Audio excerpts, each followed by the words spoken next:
Hi everybody, this is Joel Kennedy with Kennedy Violins. So today's video, I'm going to try to show you how to tune your violin by ear. Now, tuning by ear is, I guess it's a lot harder to learn, but once you learn it, then it makes tuning the violin a lot easier. Imagine no more, tuning apps, no more batteries and tuners and all this other stuff. You just use your ears, so it's a really nice thing to do, but it does take a little bit of practice. Okay, so tuning your instrument, right, because it's not just violin, tuning your stringed instrument by ear is really just two steps. First, you'll tune your A, and then you tune your other strings to that A. Okay, so first of all, you need to make sure your A is as in tune as possible. Now you can do that a million different ways. You can use a tuner if you want, or you can just, use a piano, just hit that A on the piano, A, right? Or an electronic keyboard, or you can get an online, get an app on your phone, and it'll just emit an A, and it'll even tell you if it's in tune or not, right? A lot of these apps, these tuning apps, are free. Or you could just be old school, you could just use a pitch pipe, right? You can even get a little tuning fork, right? You've probably seen those little tuning forks, you just bang it, stick it on the surface, then it emits an A. So there's a million different ways you can get your A. Okay, so for this example, I'm just going to be old school, use my little pitch pipe here. Okay, now I'm going to tune my A.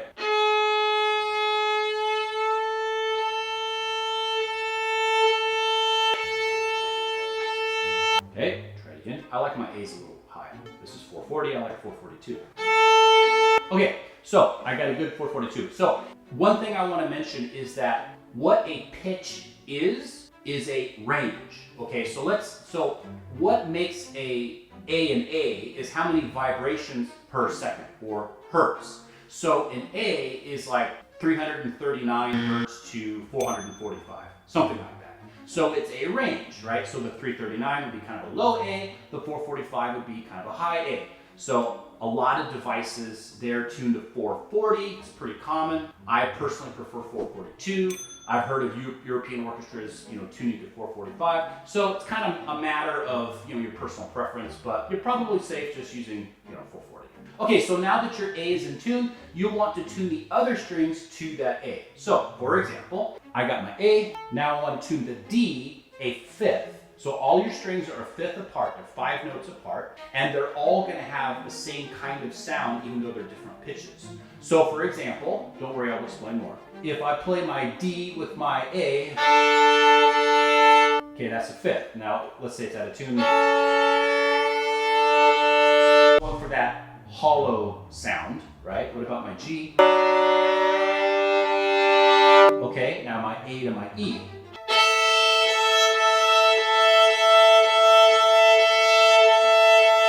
Okay, so even if I'm playing different strings, when I play them, the two that are closest to each other, they have that fifth relationship, and they all have a same character of sound, that same kind of pure, open sound. Okay, so when I say 5 notes apart, what I mean is, let's say I have a G to the D, right? The G string is my lowest, D is the next one up. On the viola, obviously, that'd be C to G. On the cello, it'd be C to G as well. Okay, so, but the G is 5 notes away from the D. G, A, B, C, D, right? The D to the A, B, C, D, E, F, G, A, right? And so on and so forth. A, B, C, D, E, right? 5 notes apart. So every interval has a different characteristic, okay? So I'll show you what I mean a little bit. Okay, so let's say I played a third on my violin. So that would be notes that are 3 notes apart. So like a G to a B.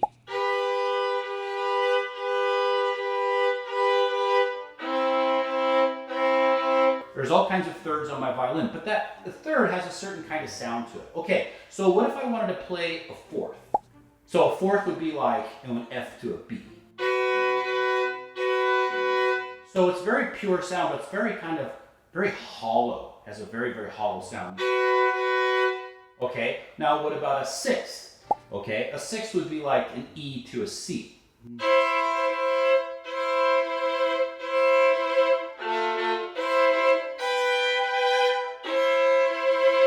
Okay, but here's a fifth. So you see, nothing sounds like a fifth. So your job is to get the sound of that interval into your ear. But the other thing though is that, when you're tuning your violin and you're not at that perfect fifth, it's kind of obvious. I'll show you what I mean. You see how ugly it sounds? And now when I finally get it in tune, sounds nice, right? So here he is.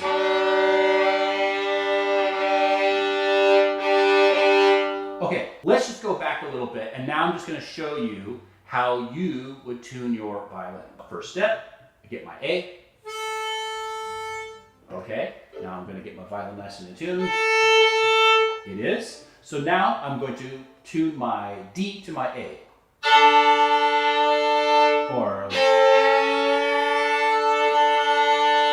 And I advise you, when you're tuning your violin, always try to go from below to the pitch. So you want to start with your D being, for example, low, and then tune up to the pitch. That's the easiest thing to do, and there's less chance of you breaking your string. So go up, go to the G, go up. Okay, then last but not least,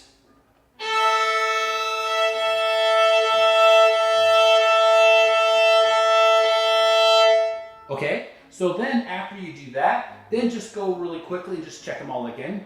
Play your A. Because if your violin was really out of tune, by the time you get those strings in tune and you go all around your instrument, then it might have thrown your A off. So you should always check it at least twice. So check my A. Okay, it's still in tune. Let's just double check the other strings. The G, the E. Okay, they're all in tune, so I'm good to go. So last bit of advice that I think it can help you, especially at the kind of advanced level. Oh, before I mention that, don't forget to like and subscribe to the channel. I'm doing new videos all the time, so if you like the content, think it's helpful or funny or whatever, subscribe to the channel, you get an alert. Okay, so the last thing that I would mention is, do you remember when I was saying that what a pitch is a range? So for example, an A could be 339 hertz all the way to 445. So there's that range there. So even though it's an A, you can have a low A or you can have a high A. So the same is true when you're tuning your fifths. And what I advise you to do is to make your fifths as close together as possible. So for example, when I'm tuning my A to my D, now this is very, you have to listen very hard. But when I'm tuning the A to the D, try to make the D as high as possible and still be in tune. Same thing if you tune the G to the D. Make sure your G is as high as possible, but still be in tune. The reason for that is because if your D is a little bit on the low side when you tune it to your A, now when you go to your G, now your G is going to be even lower than the D was in relation to the A. So by the time you get down to the G, now your G might be really flat. So now if you're like an orchestra or you're playing any kind of ensemble, now your G, like if you have to play an open G, it's going to be flat. It's going to be out of tune. Ugh, right? So I've found as a general rule, if you tune your fifths as tight as possible, then chances are your individual strings will be really in tune with the rest of the group. Okay? So it's kind of hard to demonstrate, but let's say here's my D and my A.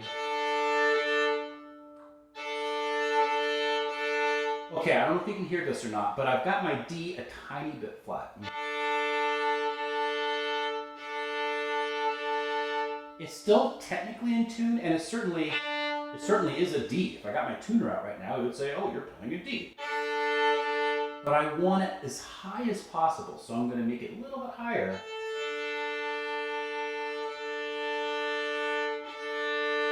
You see how it sounds a little bit more pure?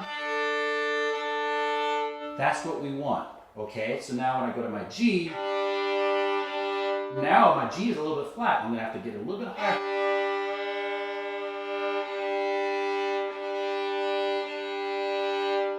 Okay, so that's just a little tip that'll help you be a little bit more in tune with, when you're playing with other people, or especially when you're playing in a large ensemble. So guys, I hope this video helped. Remember, if you have any questions, you can always contact Kenny Violins. You can always put a comment in the video. I answer just about all the questions. And if you have any ideas for new videos, of course, let me know. I'll probably do it. So with that, I'll bid you guys adieu, and I hope you guys have a great day.